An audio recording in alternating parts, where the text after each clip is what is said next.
Good morning guides. V star ಪ್ಲಸ್ನ agro booster ಮತ್ತು soil guard ಎರಡನ್ನೂ ನೀರಲ್ಲಿ ಮಿಕ್ಸ್ ಮಾಡಿ ಟ್ರಂಚಿಂಗ್ ಮಾಡಿಸಿದೆ.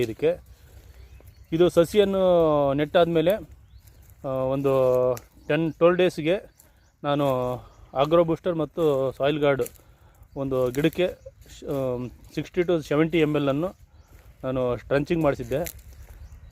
ಆವಾಗಲೂ ಒಂದು ವಿಡಿಯೋ ಮಾಡಿದ್ದೆ ನಾನು ಟ್ರಂಚಿಂಗ್ ಮಾಡಿಸುವಾಗ. ಆವಾಗ ಎಷ್ಟು ಯಾವ ಥರ ಇತ್ತು ಗಿಡ, ಮತ್ತು ಈಗ ಟ್ರಂಚಿಂಗ್ ಮಾಡಿಸಿಬಿಟ್ಟು ನಾನೀಗ ಒಂದು 15 ಡೇಸ್ ಆಗಿದೆ.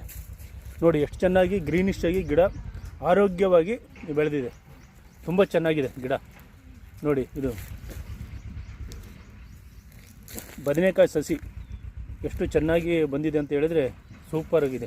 ಯಾವುದೇ ಥರದ ಫರ್ಟಿಲೈಸರ್ಸ್ ಯೂಸ್ ಮಾಡಿಲ್ಲ, ಓನ್ಲಿ ಫಾರ್ ಆಗ್ರೋ ಬೂಸ್ಟರ್ ಮತ್ತು ಸಾಯಿಲ್ ಗಾರ್ಡ್. ನೋಡಿ ಗೈಡ್ಸ್, ಸೂಪರಾಗಿದೆ ರಿಸಲ್ಟ್. ನಾನು ಇದನ್ನು ಅಡಿಕೆ ತೋಟದಲ್ಲಿ ಸೆಂಟ್ರಿಗೆ ಒಂದು ಲೈನ್ ಹಾಕಿದ್ದೀನಿ ಅಷ್ಟೇ. ನೋಡಿ ಸೂಪರಾಗಿ ಬಂದಿದೆ ಗಿಡ, ಆರೋಗ್ಯಕರವಾಗಿ ಬೆಳೆದಿದೆ. ನೋಡಿ ಸೂಪರ್ ಇದೆ ರಿಸಲ್ಟು. ಯೂಸ್ ಮಾಡ್ಬೋದು, ತರಕಾರಿಗೆ ಯೂಸ್ ಮಾಡ್ಬೋದು, ನಾವು ಅಡಿಕೆಗೂ ಯೂಸ್ ಮಾಡ್ಬೋದು. ನೋಡಿ ಗಿಡ ಓನ್ಲಿ ಈಗ ಟೋಟಲ್ 25 ಡೇಸ್ ಆಗಿದೆ ಸಸಿ ನೆಟ್ಟು. ಎಷ್ಟು ಚೆನ್ನಾಗಿ ಬೆಳೆದಿದೆ ನೋಡಿ. ನೋಡಿ ಗೈಡ್ಸ್, ಸೂಪರ್ ರಿಸಲ್ಟ್.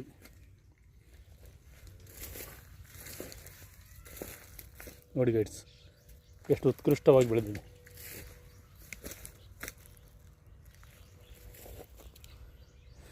ಆರೋಗ್ಯಕರವಾದ ಸಸಿ ಸೂಪರಾಗಿದೆ.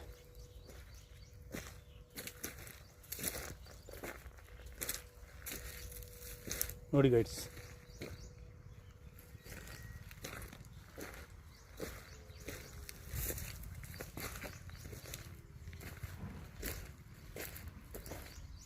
ಓನ್ಲಿ 25 ಡೇಸ್ ಸಸಿ ನೆಟ್ ಇರುವಂಥ 25 ಡೇಸ್ ಟೈಮಿಂಗ್ ಆಗಿದೆ. ಆವಾಗಲೇ ಈ ಥರ ಚೆನ್ನಾಗಿ ಆರೋಗ್ಯಕರವಾಗಿ ಬೆಳೆದಿದೆ ಗಿಡ. ನೋಡಿ ಗೈಡ್ಸ್,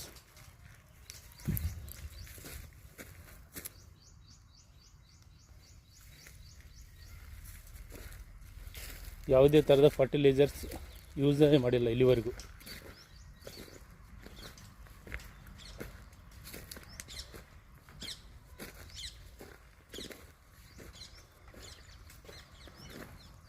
ಥ್ಯಾಂಕ್ ಯು ಗೈಡ್ಸ್.